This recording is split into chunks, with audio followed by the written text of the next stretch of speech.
तो चलिए बहुत बहुत स्वागत है जोरदार तरीके से मेरे इंडियन आर्मी नर्सिंग लवर जितने हैं इस देश के अंदर। मैं जानता हूँ बहुत बड़ी संख्या इस देश के अंदर जो बायो स्ट्रीम से अपने 10+2 कंप्लीट करते हैं। इस देश की परंपरा के तहत हम नीट एग्जाम की प्रिपरेशन भी करते हैं, बट कहते हैं ना 720 में से तो स्कोर ही नहीं आया और प्राइवेट कॉलेज के हम लायक नहीं। तो आखिर हमारे जीवन को बेहतर दिशा में ले जाने के लिए बायो ग्रुप से आते हैं तो क्या बेहतरीन ऑप्शन है। तो बिल्कुल देती है आपको इंडियन आर्मी नर्सिंग कैटेगरी में परमानेंट की अपॉर्चुनिटी, और मुझे लगता है कि इससे बेहतर कुछ और हो ही नहीं सकता है। जरूरी आज इसके बारे में हम डिटेल में बात करें और बिल्कुल गहराई से समझने की कोशिश करें कि आखिर इंडियन आर्मी की नर्सिंग की पूरी प्रक्रिया क्या है, एग्जाम पैटर्न क्या है, डेट ऑफ बर्थ क्या है, फिजिकल स्टैंडर्ड्स क्या हैं, क्योंकि बहुत सारे भय, कन्फ्यूजन और डाउट्स आपके जहन में होते हैं। तो सारे संशय को जड़ से इस वीडियो में खत्म करेंगे और मैं चाहूँगा ये वीडियो ज़्यादा से ज़्यादा शेयर भी होना चाहिए, बिकॉज बहुत सारा हमारे देश में बच्चा बायो स्ट्रीम से आता है जो कि कंफ्यूज हो जाता है नीट ना कर पाने की वजह से। आखिर करियर में उसके पास कुछ और भी ऑप्शन है क्या? तो बिल्कुल ऑप्शन आ गया है इंडियन आर्मी की नर्सिंग कैटेगरी की परमानेंट भर्ती का। बिल्कुल 12 मार्च से प्रक्रिया शुरू हो चुकी है। 10 अप्रैल तक फॉर्म अप्लाई करेंगे joinIndianArmy.nic.in पे।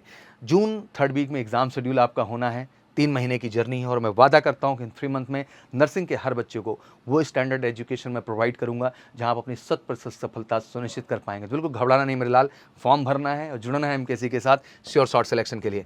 आइए सबसे पहले हम समझते हैं एलिजिबिलिटी पैरामीटर्स, जिसमें सबसे पहले हम जानेंगे क्वालिफिकेशन और एजुकेशन को। सोल्जर टेक्निकल, अगर हम नर्सिंग असिस्टेंट की बात करते हो, नर्सिंग असिस्टेंट ही नहीं, नर्सिंग वेटरनरी, मतलब दोनों ही कैटेगरी ली जा रही है। इंसानों की भी नर्सिंग है और जानवरों की भी नर्सिंग है और दोनों ही नर्सिंग का रूट यही है। तो बढ़िया वैकेंसी होती है और बेहतरीन अपॉर्चुनिटी। क्वालिफिकेशन क्या समझ लेते हैं। 10+2 रिक्वायर्ड है, science stream, physics chemistry biology के साथ इंग्लिश भी होना चाहिए। 50% मार्क एग्रीगेट, मतलब सब मिला के, कंफ्यूज मत होना। 50% इंटर में है तो आप एलिजिबल हैं और हर सब्जेक्ट में आपका 40 नंबर कम से कम होना ही चाहिए। 17.5 से लेकर 23 साल तक की उम्र, मुझे लगता है एज के भी पॉइंट ऑफ व्यू से देखें तो बेहतरीन अपॉर्चुनिटी है सभी बायो ग्रुप के बच्चों के लिए जो वाकई में इसके लिए अप्लाई करना चाहते हैं, फॉर्म भरना चाहते हैं। तो एकदम क्लियर हो गया, नर्सिंग असिस्टेंट जो है और नर्सिंग असिस्टेंट वेटरनरी दोनों ही कैटेगरी में जो भी बायो स्ट्रीम का बच्चा है वो अप्लाई कर सकता है। बायो स्ट्रीम का जो बच्चा है वो अप्लाई कर सकता है, ओनली मेल कैंडिडेट्स।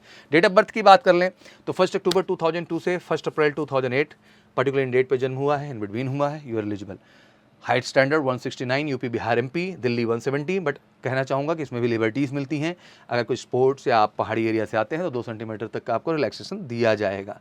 बाकी इसके साथ साथ अगर हम बोनस मार्क्स की बात करें तो आपको बता देना चाहता हूं कि 20 मार्क्स आपका अगर सन ऑफ सर्विसमैन है, एक सर्विसमैन है, सन ऑफ विडो है, सन ऑफ विडो है।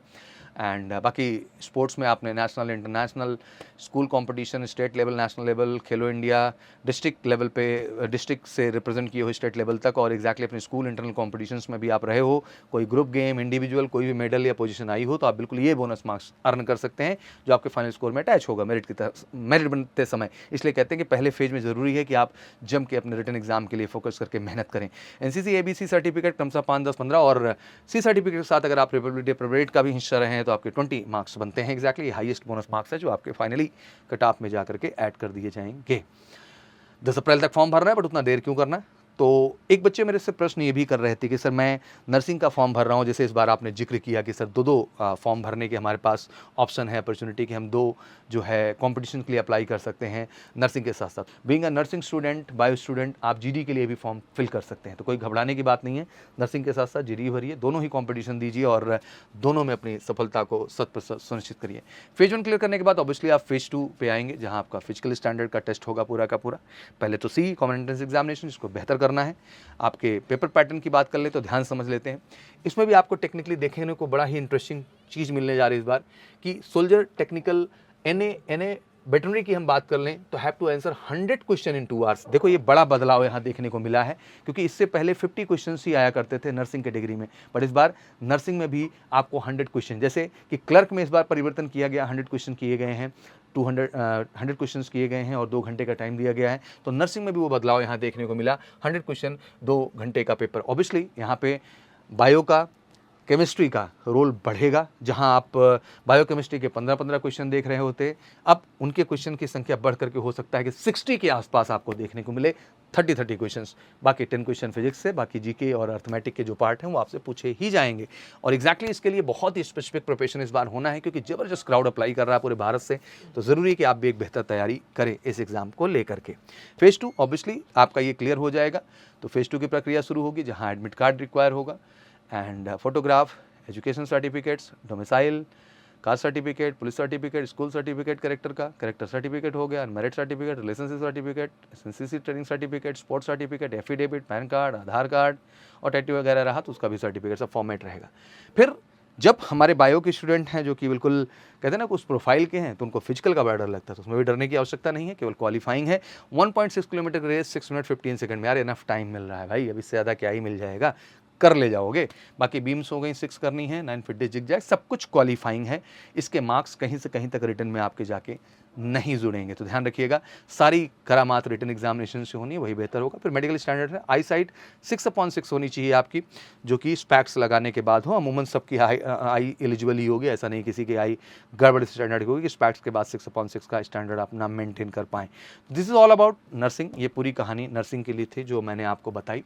आशा करता हूँ कि एग्जाम पैटर्न्स को भी लेके क्लियर हो गए कि केमिस्ट्री एंड बायोलॉजी के क्वेश्चन सबसे ज़्यादा होंगे, फिर फिजिक्स होगा, फिर आपका मैथ होगा, फिर आपका जीके होगा।